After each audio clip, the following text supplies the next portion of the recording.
It's time to get educated on the craziness impacting K-12 classrooms and college campuses around the world. This is the Dr. Duke Show.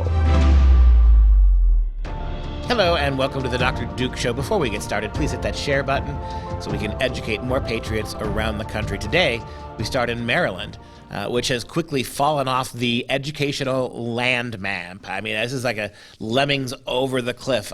Don't worry, Maryland. A lot of states, including Wisconsin, are following you. Today, we start in Maryland, where state test scores have revealed that 2 years after the pandemic began, third through eighth grade students are not even close to being at grade level for math and English language arts. Now, what you're going to see in this first video is some blaming it on COVID. They're going to start with the idea that COVID's the reason for this, but when you get to the end of our videos for today, you're going to see something else, right? That in places like Maryland, we're talking 9, 10 points off in English, maybe 18, 19 in math. Those do not account simply for COVID. In other words, COVID is a nice excuse, but you haven't been teaching this stuff long before COVID, and now that COVID has diminished, you're not teaching actual studies now. You say there is no critical race theory in your schools? When you're teaching all kinds of stuff, but not really focusing on math and reading, that's critical race theory, guys. Because of the pandemic, students were tested in the fall instead of the spring. They took the assessment for a grade level below their current grade, meaning fourth graders took the third grade test and so on. In Baltimore City, less than 7% of students tested in third through fifth grade math scored proficient. Less than 7%. That means more than 93% are not proficient in math. The results for English language arts are just as alarming. 91% tested in third through fifth grade are not proficient. And the learning loss appears to be a problem across the state. About 81% of all Maryland students tested in grades 3 through 5 are not proficient in math. And 76% are not proficient in English language arts.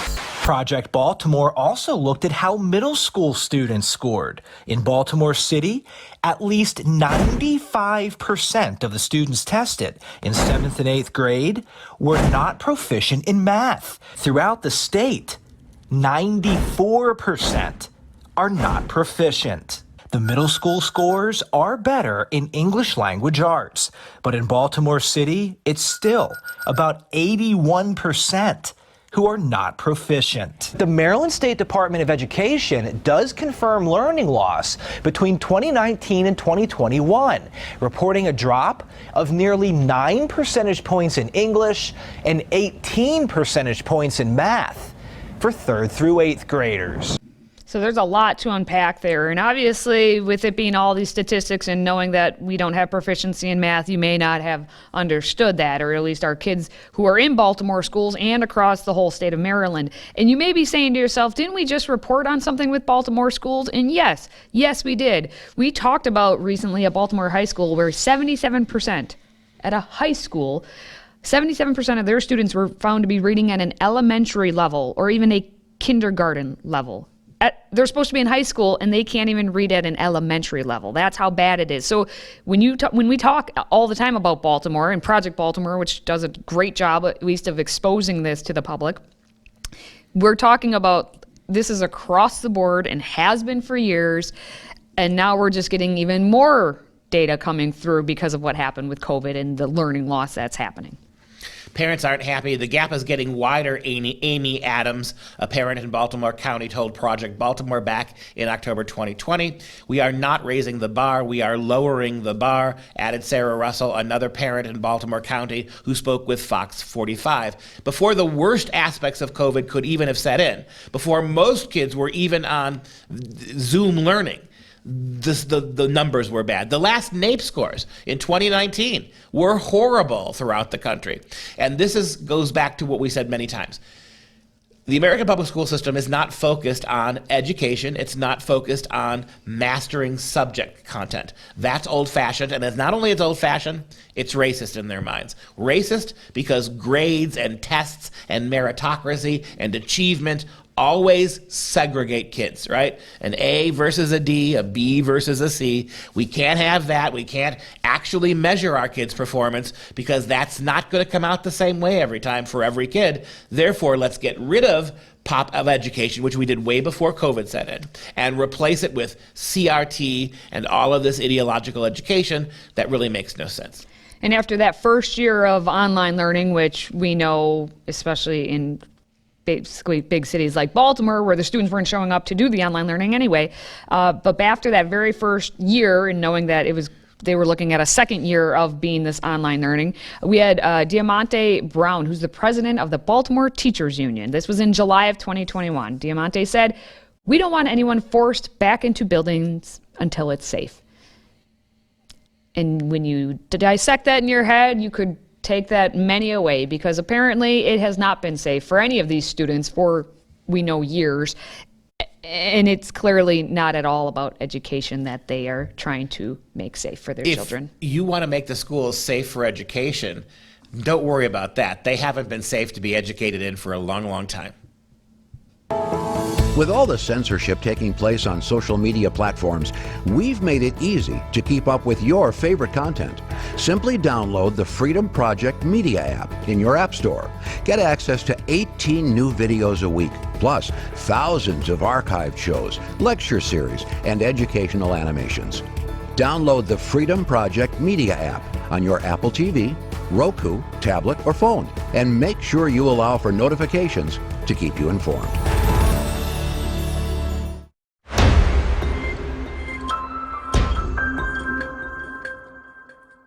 All right, I know you're sitting at home right now saying, well, I'm so glad I don't live in Baltimore, or that our family does not live in Maryland, that we're in insert city, country road, wherever across America. But this is happening across all of America. And it's basically no shock at this point, or it should be no shock to all of you, that our kids can't read. And it's based on every factor that we talk about, every darn story that we discuss here on the Dr. Duke Show. Now, new studies are actually supporting what we've been saying anecdotally for years at this point. And we have a cluster of studies showing that about 1/3 of our children in the youngest of grades are missing the reading benchmarks. And that's across the whole nation. So pay attention, Mom and Dad. In Virginia, for example, one study found early reading skills were at a 20-year low this past fall. I wonder why. And that is having researchers say it's alarming, which it's more than alarming at this point. We're like beyond just, oh, it's alarming. I don't even know what the next step is, but it's like dumpster fire left and right. In Boston, so up there in the Northeast, more so, we have 60% of students at some high poverty schools who have been identified as high risk for reading problems, and that's twice the number of students as before the pandemic. And that's according to Tiffany P. Hogan, who's the director of the Speech and Language Literacy Lab at the MGH Institute of Health Professions in Boston. Now, as Hogan said, we're in new territory. So we got alarming and being in new territory. And we're supposed to be talking about our kids being able to read. So that's, I guess, alarming in its own right. Yeah, and look, here's what should happen but wouldn't happen. If we were a sober, sane country and our educational system was in the hands of people and people of the public, not on progressive educrats, this is what would happen. We would institute an immediate moratorium on sports, on extracurricular activities, on socializing the classroom, on critical race theory, on politics in the classroom. We would immediately stop. And we would immediately begin taking those children, whatever grade level, from first all the way through sophomores in high school, and if what they need is to learn how to read, drop everything but reading and math. Give them 4 or 5 hours a day of reading and math. Show them phonics. Get rid of this word site garbage that you've been using. We would make it an absolute priority and cut off everything else. Not just all the politics, but even a lot of the extracurriculars. Get our kids to the point where they can read, do math, where they can prepare themselves to actually perhaps go to college someday if they wished. That's how you fix it. Put the teachers on notice that if you can't get your kids to do these things, then you will not be back with us next year. And we're going to give you the whole semester to do it, the whole school year to do it. Your job is to make them read at level and do math at level. If you can't do it, we're going to replace you with somebody else. But we've got lefties in charge of education. We've got progressives in the Department of Education. We've got an idiot president. We've also got teachers who are more interested in turning your kids into gay and trans kids than they are to make them read, which goes to say that this is never going to get fixed on the inside of this crappy system. And as we know, if you have a poor reader, that student is more likely to drop out of high school, which means they're going to probably earn less money overall as adults, and they're more likely then to be involved in the criminal justice system.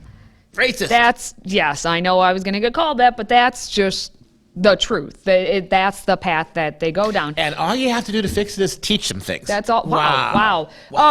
Again, you're going to sit at home right now and say, but not in our school. Our teachers care. Our teachers, they care, okay? And it's all about the caring argument. But they found that even students with well-trained teachers have had far fewer hands-on hours with them than before the pandemic, which has been defined by closures, uneven access to online instruction, quarantine periods, and even on the best days, virus-related interruptions to regular classroom routines. And now schools are, as you talked about, basically on pressure to boost that literacy. With all due respect, teach in one hand, care in the other, and see which one teaches kids how to read faster. It's true. Now, let's take a good example, which could be your school, wherever you live, but we're going to take a look at Capital Preparatory Harbor Lower School in Bridgeport, Connecticut. It's a charter elementary school in a working-class coastal city. About half of the first graders did not step foot inside of a classroom during kindergarten. And I've been talking about this a lot with other parents I know, in talking about how crucial kindergarten is for students to start to really be able to understand verbal language and reading and understanding moving forward what their education path can be. And because all of these kids have been masked, even the ones who were in the classroom, can you tell what I'm saying right now? Can you see what expressions I'm giving? Any nonverbal cues here? No, you can't. So these kids are missing out real opportunities to be able to see how to speak. Well, and that was the adults talking to the kids. How about the kids talking? Right? True. So the idea that there's any meaningful communication going back and forth is not there. And again, I want to reiterate this, that your teachers have absconded with your money and abnegated their responsibilities. Their primary responsibility, they're teachers. You had one job. You're an English teacher, teach them how to read. Math teacher, teach them math. History teacher, teach them history. What have we done instead? We've made every single class the sociology and politics of transgenderism and Black Lives Matter. That's it. That's all they're doing. That's all they care about. That's all they want to do. So you're not, here's the other thing. What's a problem to you and me and the narrators of these videos? They're outraged. You know who's not outraged by this? The public schools. This is exactly what they're aiming for. They see education neutrality coming out of this. They see that no kids are getting ahead. 81%, 91% in Baltimore, that's good. That's equity. Everybody can't read. We have succeeded. Give us another raise, pass another referendum, give us more of your money. And so just go back to Capital Preparatory Harbor Lower School in Bridgeport, Connecticut. So those kids, full year, half of them hadn't set foot into the school building. And then even though the school did open, a bunch more parents said, no, we're going to keep our kids in hybrid. And again, the kids are not learning. And then when they finally returned to in-person learning, more than twice as many first graders as before the pandemic had tested at kindergarten or below in literacy. And so teachers are having to start with the absolute basics, including how to orient and hold a book, and where the names of the author and the illustrator could be found within a book. The teacher needs to teach, but parents, you also need to get, if the teacher is willing to teach actual English, you need to be facilitating with that, or teach them at home, mom and dad. Today's show is sponsored by our friends at MyPillow. Save up to 66% on all items at MyPillow.com when you use the code Dr. Duke. That's DRDUKE. Support this show by supporting a great American company.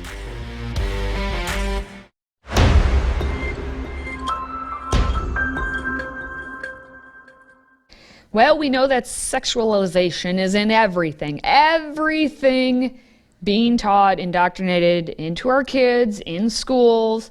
And the sexualization, I mean, of course it's going to reach the Pledge of Allegiance, because why wouldn't it? Because it's in everything. And that must, it's not pledge allegiance to the flag of the United States of America. It's to, of course, the pride flag. And of course, then, there's, for some reason, potatoes being dressed as drag queens as well, and we'll get to that part. But this, obviously, if anyone's going to teach it, it must be the Transportation Secretary's husband, Chasten Buttigieg. You mean the First Lady of the Transportation Department? That's correct. Well, Jefferson has been keeping his husband busy at home for months now, instead of, supply chain, but we don't need to go there. But back when, in July of 2019, we're going to go all the way back, when Jefferson was spending time as a camp counselor of a pride camp in Iowa. There he is, leading the kiddos and talking to them all about, from Iowa Safe Schools, about, how great it is to be at pride camp. And you're like, why are they in Iowa? Why is this in 2019? Oh, yes, that's when Pete Buttigieg was trying to potentially become president of the United States. As we know, he failed at that because he was just mayor of South Bend, and no one cares about being mayor of South Bend. So you fail up in this country, as Kamala Harris knows. Anyway, and then he became transportation secretary. So we just found out about this, and someone actually paid attention to it because Pete Buttigieg had a little documentary come out, and it's all about Pete Buttigieg being Buttigieg and how he loves himself some Pete Buttigieg. Now, I don't know if it's Chasten or Chasten. I don't know either. I kind of wish it was Chasten, because maybe he could be chastened into realize what an idiot he is, but I doubt it. Take a look at this clip, and I want you to listen to what they've done to the national anthem, or excuse me, the Pledge of Allegiance, what they've done with the Pledge of Allegiance and the American flag. Take a look at this, and I'll have some comments on it afterwards. All right. I pledge my heart. To the rainbow. Of the not so typical gay camp. One camp. Full of pride. Indivisible. With affirmation and equal rights for all. Watch your heads. So, again, a parody, a nasty little parody of what the anthem is and what the flag stands for, and what the Pledge of Allegiance is. This, all throughout our public schools, they're not doing it anymore. They're hiding. They're getting rid of the American flag. They're letting kids sit if they want, stand if they want, speak if they want, not speak if they want. And so here we have the LGBTQ version of this. And do you notice what they said? Indivisible, they called themselves. But indivisible only among gay people, right? So as long as you're part of the LGBTQ, we are indivisibly linked together. Whereas, in the United States flag, it was indivisibility for all. It incorporated all people. This is basically a declaration of an independent state within a state. This is the new queer frontier. We don't want to be part of your larger, broader picture. And then we wave our little gay flag. This is disgusting and annoying, and this is the future unless we begin to realize that the people controlling our kids' minds are all in on this. And then after, obviously, they did their little pledge, they got out potatoes for Drag-Tato Day, and they let loose with some makeup on the spuds, which was real nice. But anyway, this was all part of, again, this documentary that was made about Mayor Pete. And it's kind of funny because I looked up on IMDb and Rotten Tomatoes, and because no one's noticed this until now. Kind of like we didn't notice for 2 months that he was gone from being transportation secretary until we had this all these ships sitting in the ocean and not being, delivered to your front door. So anyway, Mayor Pete had this whole thing in Rotten Tomatoes. The audience gave it a 54% and 4.5 stars out of 10 on IMDb. Ouchie. Now, there was a review by someone from Slanton called it, Mayor Pete pledges sycophantic allegiance to personality over politics. Cult of politics. That's about right. Pretty accurate. And the review claims the documentary provides a cognitively dissonant portrait of U.S. politics, and the film's approach is completely subsumed by the importance of the Mayor Pete persona as the means and ends of the candidacy, and particularly the relevance of Buttigieg's status as the first openly gay candidate seeking a mayor party's nomination. And they gave Mayor Pete a 1.5 out of 4 stars, and I guess at least the husband got a little bit of attention, but of course it had to be pledging allegiance to a pride flag. So it makes sense for what's been going on with Mayor Pete. Somebody needs to do a documentary like they did about Jesus Camp, about what goes on in gay camp. I think that, is it no longer a cliche? I mean, this is the weird thing now. So Bible camp is evil. Jesus camp, of course, is evil, indoctrinating kids into religion who are too young to know better. But pride camp, gay camp, this is okay. And you'll even get second, third, fourth, fifth tier celebrities like Chasen Buttigieg to be your man.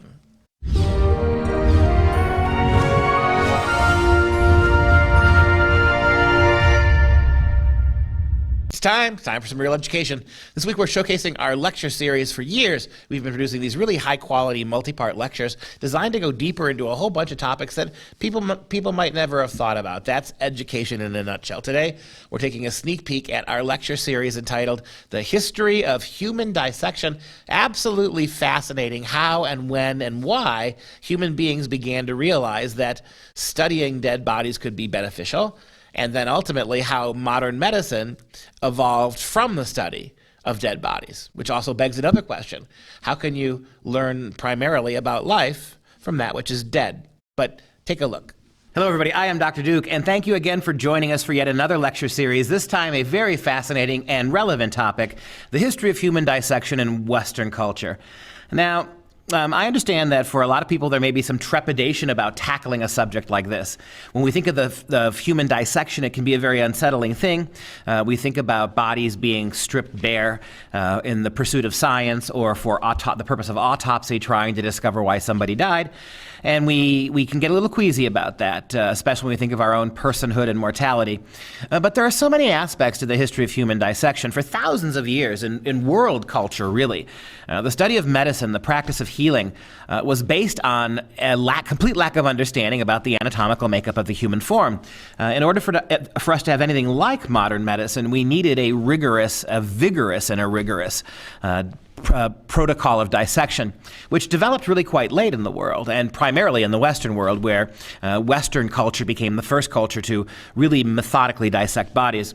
But along with issues of medicine and science, the whole question of human dissection is bound up with all sorts of moral, ethical, religious, spiritual implications. The construction of knowledge itself.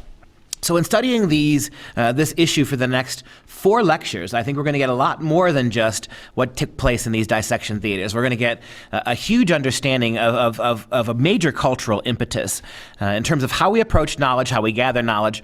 When did it dawn on us as a species? When did it dawn on human beings? The seemingly illogical prospect that in order to know how something works, you have to pull it apart. In order to understand how something functions, you have to effectively disaggregate it, pull it to pieces.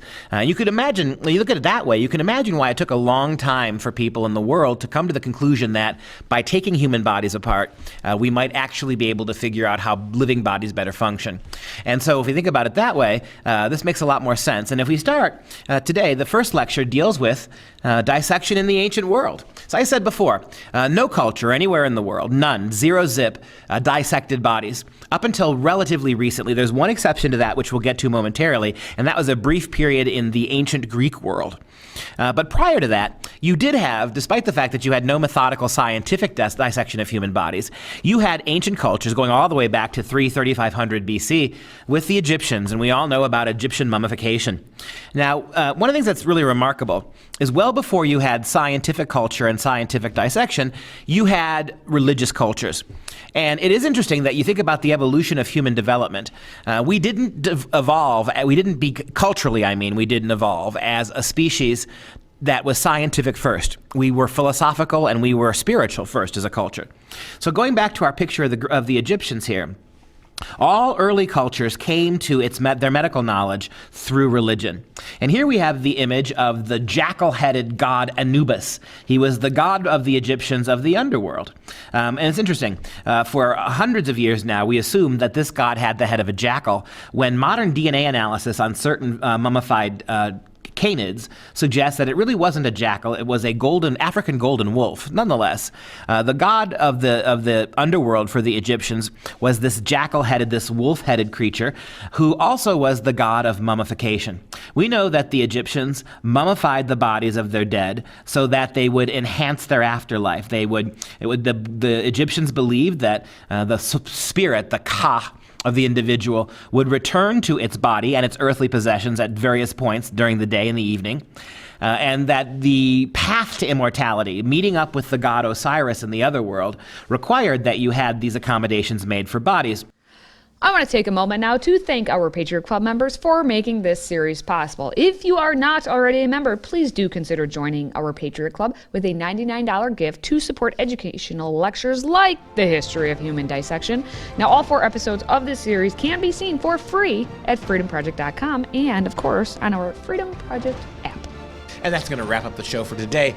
For Freedom Project, I am Dr. Duke. She remains, we think, Katie. And until next time, stay educated, my friends.